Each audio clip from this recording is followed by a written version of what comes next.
The Pennsylvania Railroad unveils something that has never existed before and will never exist again. A locomotive weighing over 1 million pounds, running on a wheel arrangement found nowhere else on the planet, a 686. One locomotive was built. One locomotive was scrapped. 0 locomotives were preserved. The publicity photos show Baldwin and Westinghouse engineers lined up next to their creation in Philadelphia, grinning like they have just split the atom. The press releases call it battleship-style turbine technology adapted for the rails because the turbine driving this locomotive came from naval-inspired steam turbine designs. On paper, the performance numbers look staggering. Around 7,000 horsepower, with test speeds exceeding 100 miles per hour. The manufacturer promoted it as highly efficient. The Pennsylvania Railroad called themselves the standard railroad of the world. They weren't being modest. They were one of the largest railroads in America, and they had just staked their entire reputation on this machine being the answer to diesel. 5 years later, it was parked in an Ohio yard with a wrecked turbine. By the early 1950s, it was cut into pieces in Conway, Pennsylvania. It wasn't preserved. The only 686 ever constructed simply stopped existing. The S2 made sense if you understood who was paying for it and what they were afraid of.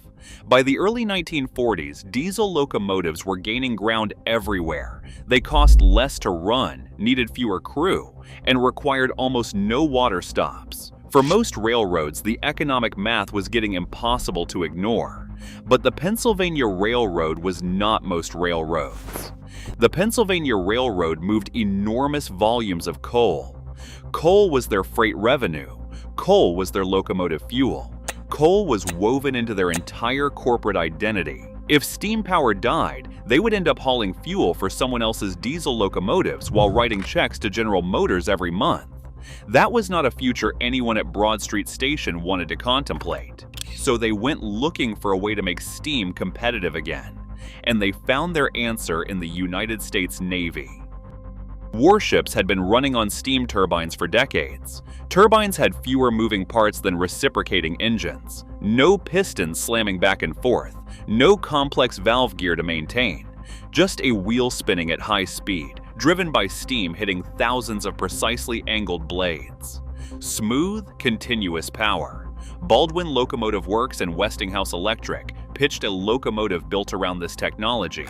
PRR approved the contract in early 1943. The result would be designated Class S2, road number 6200. The engineering made perfect sense until you remembered what railroads actually do.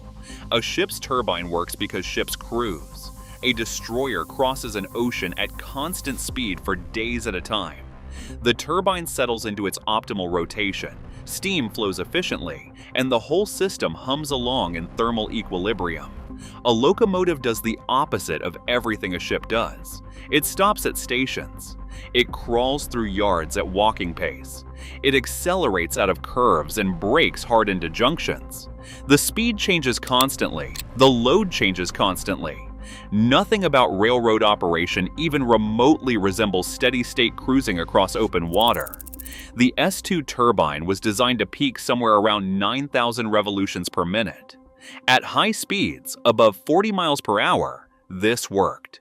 Test crews reported it could perform best at higher speeds. During one demonstration run in March 1945, the locomotive hit 110 miles per hour between Fort Wayne and Chicago, hauling 17 cars. Below 40 miles per hour, the turbine became a liability. At low speeds, the turbine still needed steam to keep spinning. But it was spinning too slowly to use that steam efficiently. The result was a boiler hemorrhaging pressure every time the locomotive had to accelerate from a stop. Contemporary accounts describe the pressure collapsing dramatically during station starts. When the firebox has to compensate for that kind of steam loss, it runs hotter than designed. The stay bolts holding the firebox together start failing from thermal stress. This became a recurring maintenance problem throughout the locomotive's operational life. Every station stop cost them. The trouble started immediately. At low speeds, the S2 threw heavy black smoke that blocked the crew's forward view. The Pennsylvania Railroad had never been a railroad that regularly used large smoke deflectors. Only 3 of their K4 Pacifics had ever carried them experimentally, and those came off after the war. The S2 forced their hand. First, they added small deflectors. When that did not work, they added a curved plate behind the stack. When that did not work either, Altoona Works fitted the Locomotive with large elephant ear deflectors in late 1946. The design was similar to the big deflectors used on other railroads' 4/8-4s. For the standard railroad of the world, borrowing a visible solution from their main East Coast competitor was not exactly subtle. Everyone in the industry would notice, but the crew needed to see the signals, and there was no Pensy tradition to fall back on. So the elephant ears stayed. The S2 was assigned to the Fort Wayne Division, running roughly 283 miles between Chicago and Crestline on relatively flat terrain. It should have been ideal territory. Instead, every station meant another pressure collapse. Every yard movement meant more coal and water burned for nothing. By the time the S2 was still in testing, PRR and Westinghouse were already promoting a successor, a 9,000 horsepower turbine with Raymond Loewy streamlining, designated Class 5-1. It was never built. The S2 had already answered the question.